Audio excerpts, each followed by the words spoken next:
What's up, Cornhole fans? It is Anything Everything Cornhole Podcast. I am ACL Elite Richard Nyberg, aka the American Spartan. If you follow me on Scoreholio. Today we're kind of winging it. Normally I have my notes up. Normally I like to kind of have, some structure to the podcast. I think today we're just gonna rant a little bit. Not really rant. We're not gonna talk crap. We don't talk crap, but we're going to talk about some stuff. One of the biggest things that I do want to talk about today is bad habits, good habits. Do habits work? Is it something that's just a mind game with habits, or does it really give you that edge? And that's kind of something that I want to talk about. Before we get into that, though, I do want to give the shout out, obviously, to Brotherhood Cornhole, the amazing sponsor, tier 1 sponsor. And make sure you guys do go get your Brotherhood Cornhole gear, bags, merch, you name it. Go get it. Use my code Nyberg10. It's going to help you out, getting you a little discount in there. And amazing stuff. We got some new stuff coming out soon. As far as a new bag, I'm really excited for that. We'll get into that later when it does officially launch. But there's amazing stuff out there right now. Like you can get yourself the Guardians, which is that's the Richard Nyberg Tony Ford special right there with that bag, the Guardians. However, the Wingman is amazing. You can get them in the R, the L, and the H in both sets. If you're not a big fan of the hybrid carpet or the herringbone carpet, you can go get yourself some steel reins. Nothing wrong with that. And then if you want a little bit more of that pop, you can go with the Bedlam. Bedlam's a cool bag. Geomora is the staple of the Bedlam bag, and the dude's insane. So you can't go wrong with the bag. But now that that's out of the way, guys, let's get right into this episode. Habits. Habits is, I think it's something that has come to Cornhole now. Really, as this game has become so advanced, honestly, I think every player out there is amazing. Anybody can lose at any given time now. Even competitive players are up there and competing with advanced players because, the game has evolved so much. So I think habits have become something of a nature where we rely on it. And then we try to work through some of the bad habits as well too. I think it's important to develop a good habit. I think you're really rare if you don't have any type of habit. For me, it's something more of I set my bags the same every single time they're in my hand. I don't put bags on the board. I know it for some people, they say, and this is a habit, they like to set the bags down, pick one up at a time, and it resets themselves. I think my son does it. I know, I think Tony Forbes actually does. He mixes it up. So he feels like sometimes if he's just grabbing a bag at a time, it helps. Sometimes he likes to have all bags in his hand. It's a habit. For me, like I said, holding the bags at all times. One of the things that I did really struggle with for a while was actually releasing the bag at the wrong time. And what I mean by that is I wouldn't hold the bag correctly, or, I didn't feel like it was properly set in my hand. I hold a butterfly grip, and, sometimes if I feel like I grabbed a little bit too much or even too less, or my fingers were spread just a little bit, it'll affect you. You may still throw straight, but in the back of your mind was, I just messed this up. And then that's going to cause that. So I have to make sure that I hold the bag the same every single time. I also like to get myself a few flips with the bag. It kind of became a habit, and I feel like if I didn't do it, it would throw me off. I tend to not really look at the board when my opponent's about to throw, I kind of just staring at my bag and kind of resetting my mind every time. And that's really when I'm really tuned in. When I know the opponent next to me is gonna put up mad points, that's where I kind of tune out, and I'm kind of just focused on flipping my bag and making sure the bag is sitting right in my hand. And then right as they're about to throw, right as they're releasing the bag, I then look up and I see. So that way I know, they put the bag in the hole.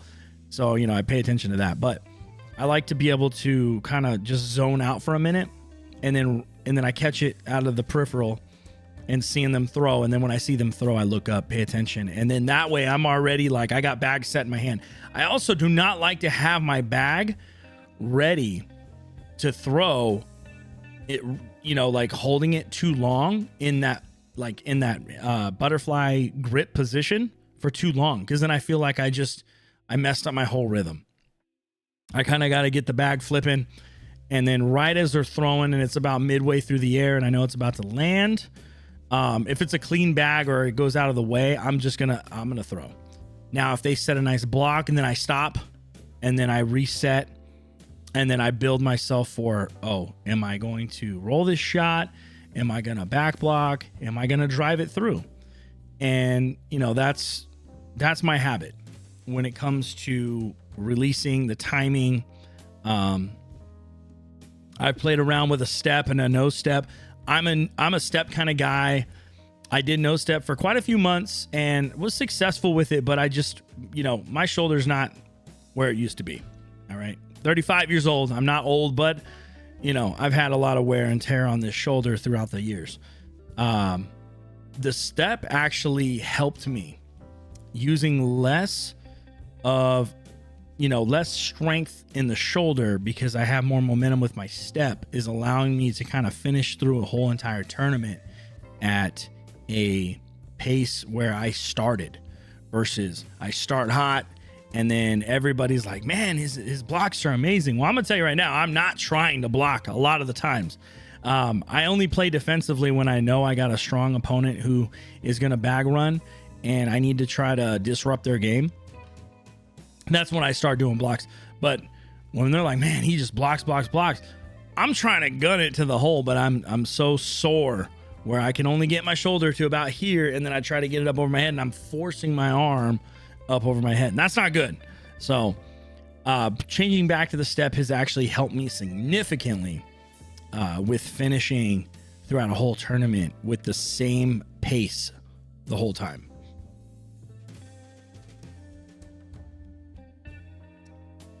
But yeah, that's something I think that's important. If you find yourself getting tired throughout, or you do got a bum shoulder as well, the step does help. It gives a little bit more force.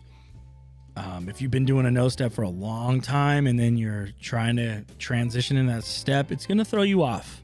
But don't beat yourself up, because it's going to be for the better in the long run, health-wise. You definitely want to take care of your shoulder, especially if there is like a torn rotator cuff and, you don't want to undergo the surgery right off the bat, because that's going to put you out of commission for a long time. Unless you got, the fancy doctors like the high-end sports guys with millions and millions of dollars, you're going to be sitting the sideline like I would be. But yeah, that will definitely help out a lot. I personally feel. So what are some of the habits that you guys run into? Let me know down in the comments, and this is something we can talk about in the next one. And by the way, the next podcast, we're going to have a special guest. I'm not going to say who it is, but it's going to be a special guest, someone who went to their very first open, and that was just the one recently in Milwaukee. So we're going to talk to him a little bit about that, but we're going to start bringing guests on the show, so it's not just me ranting the entire time. Congratulations to Gunnar Briz, who made Nonfiction Player of the Week. That's pretty cool. Happy to see that. Chris is shouting out Gunnar, who's been an advocate in Cornhole for a while with a lot of followers and subscribers to his social media platforms. Just a great dude, good positive guy. Will make you laugh. When he's throwing terrible, he'll make you laugh. He's not a terrible player, but when he does have a terrible game, he will make you laugh about it. It's pretty funny. But yeah, man, he's got a beautiful throw, a nice flat bag, and it's the same thing every single time. So, but just like myself or anybody else who's working through habits, he is also working through habits, and trying to find where he's comfortable again, whether it's left foot forward, right foot forward with the step, changing the grip. Yeah, we play around with it, you know. I think when you get to that super pro level, you already have your everything put together. Basically, you're not messing around with anything. For me, I don't have anything now that I want to mess with because I feel like I'm in a great place. However, something else I do want to talk about here is some of us guys and gals who are older than, I would say, who have hit the 30-year mark of their age. Fatigue is a real thing. If you did not get great sleep the night before, it's most likely going to affect you the next day. I've come to realize that real quick. And also hydrating. I got to pound water. And, you know, when I find myself not drinking enough water, I feel like my equilibrium's off a little bit. Eating a nice, good meal before and, you know, throughout the day. I mean, most tournaments, unless it's a weekend, most tournaments don't start till 6:30, 7 o'clock at night anyway. So you better have had breakfast, lunch, maybe a snack in there. If you eat dinner early, maybe early dinner. But that's important. And I've noticed that I have been coming up short as of late due to lack of hydration and, you know, not eating enough or not eating right. I tend to stop eating like burgers, eating more chicken now. Like if I have a chicken sandwich or something like that, but eating a burger, it messes my stomach up, and then I'm thrown with a messed up stomach, and it don't feel good. I'm thinking about that, and that's something else that you want to have a clear mind when you're playing. You don't want to be sitting there, you know, oh man, my stomach is killing me, or, you know, dang it, I got to use the bathroom, but I'm in the middle of the game. You don't want that kind of stuff. You want to be ready to go. When you're kids, and I mean, there's a lot of them that are throwing, they just get up there and they throw. They don't have these thoughts going on through their head. They're just throwing, you know, they're just throwing bags. You know, and us adults try to get that same mindset, but we have a lot of things going through our minds. So if we can eliminate a little bit of the things that would affect us in the mind per se, you know, I think that is important to do for us. Yeah, because man, I tell you what, when I was a kid and I was playing horseshoes, you know, I never thought about anything. I just went out there and I threw. And then I would finish up a tournament after I threw hundreds and hundreds of shoes that day, and out in the hot sun, and everybody's eating the barbecues and things like that, I'm still throwing. And I throw an extra couple hundred shoes just to practice, you know, and you know, as a kid, you just can keep doing it. You just got like an endless motor. Now the motor's got to be refueled a little bit, and it's got to be put in with the premium. You know, you don't want to go in with the unleaded. You know what I mean? You don't want to go in with that E85 gas in your tank, because you're just going to run out quick. And yeah, so that's important. Another thing for habits, though, does music affect you? I have seen a lot of people with headphones. Singles, I feel like maybe I might mess around with it more, but I do like the ambience. I like the sound of the bags hitting the boards all around you and stuff. You know, some of the stuff will startle you a little bit, like depends on where you're playing. For instance, state tournament, there was a hockey game going on right next to us, and one of the pucks just smacked the wall, scared me to death. And it rattled my game a little bit because it was right when I was in the middle of throwing. So I feel like in the singles, maybe you got headphones on and you can kind of tune out everything else and you can just jam. But does music mess with you because you're thinking about the music too much and you're not really focusing on the game? You know, so does music help? I really can't say it does or doesn't for me. I've done it a couple times, you know, but does, you know, and I've seen players where they have pulled their headphones out to focus in because they're down now. They're losing a couple rounds or something. So does music help you? Does it hurt you? You know, we need to know some habits. What else do we got today? Well, I played a couple tournaments this month. Haven't been able to play as much as I would like, so I'm not going to make my 8 tournaments with ACL points in them this month. I couldn't get enough going, and just unfortunate. Missed out on a couple on the nationals, missed out on the last open, and I don't think I'm going to hit another open this season. I really don't need an open this season. I'm pretty decent where I got. However, Worlds is coming up, and that's something that I actually do want to try to make this year because it's in South Carolina. I think it'll be a fun experience. I know Brotherhood's going to be out there, and I definitely want to put on a performance. Playing in the Advanced Elite division, I saw that they have a doubles for that, and I've confirmed a partner for that one. He goes by the name Saucy Daryl. I've actually thrown with him at our very first open we threw in Ohio, and then we've thrown at the first conference together, and we've thrown a couple other BYLPs together. Man, he's a phenomenal player. He's really good. Definitely has a lot of skill, and we've thrown really well together. So hopefully we should make some noise at Worlds. However, that being said, Worlds is not cheap, guys. So any supporters out there who want to help see me make my first ever appearance at Worlds, I'm going to put a PayPal information down in the description. Obviously, it's completely optional. You're not required or anything like that. If you just want to hang out and enjoy the podcast, make sure you like, share, subscribe, comment.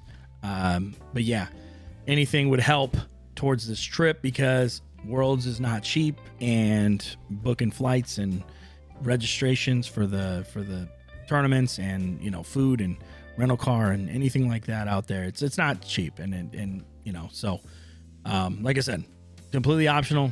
Nobody has to do anything like that at all, but if you're feeling generous, you're more than welcome to.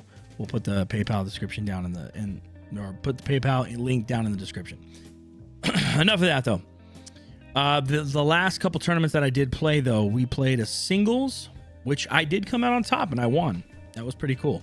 That was at M-Town Baggers. They always put on some cool ones on Tuesdays, and I think it's just Tuesdays, but yeah. But they work together with Nonfiction. They do the derbies, which the derbies are so cool. If you're in the Southern Cal area and you want to go to a cornhole derby, that is a lot of fun. A lot of great players, a lot of talent, a lot of competition, and yeah, it's a lot of fun. I think I've done 3 of them so far.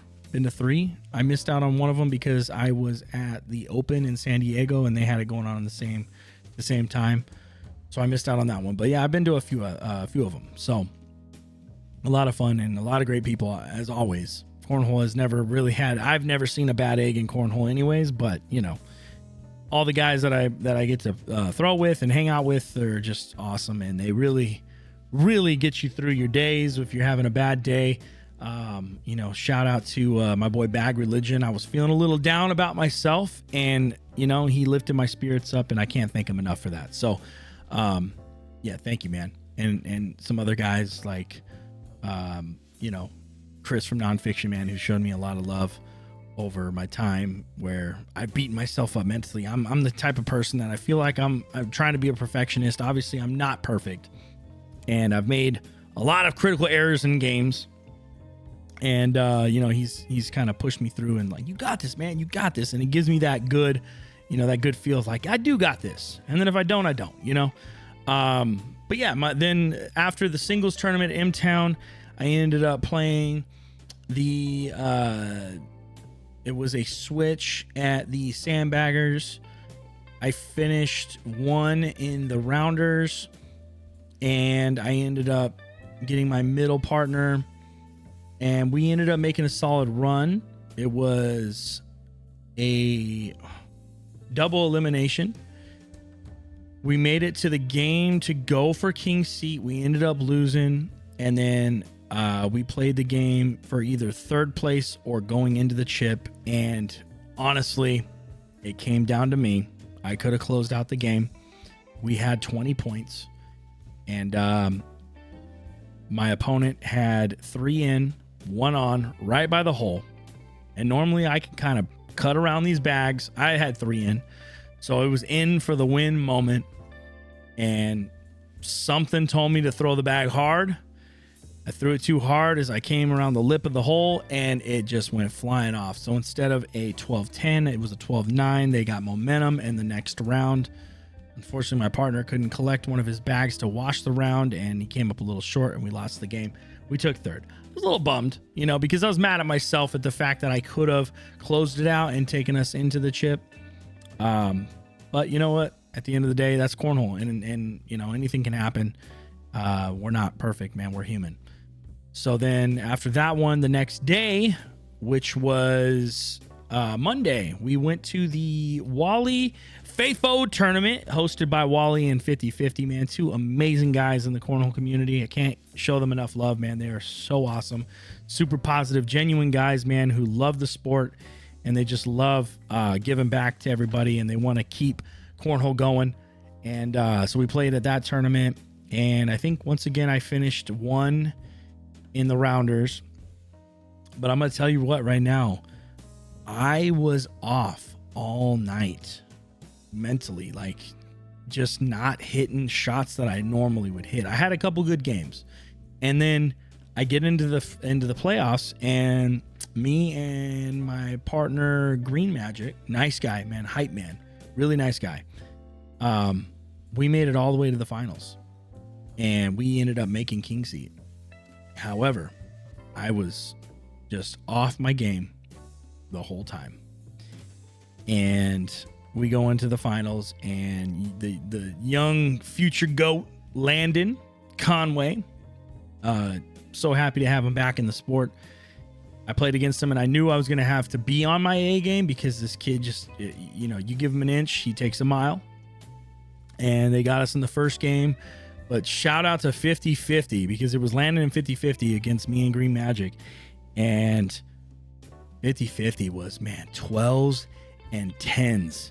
He was absolutely cooking on that other side. I was like, Green, you got to do something, buddy, because I'm not giving you any help on my end. Me and Landon are washing rounds in the first one, and nothing pretty on our side, because we just had a real muddy game. But 50 was just not missing, man. And it was really cool to see.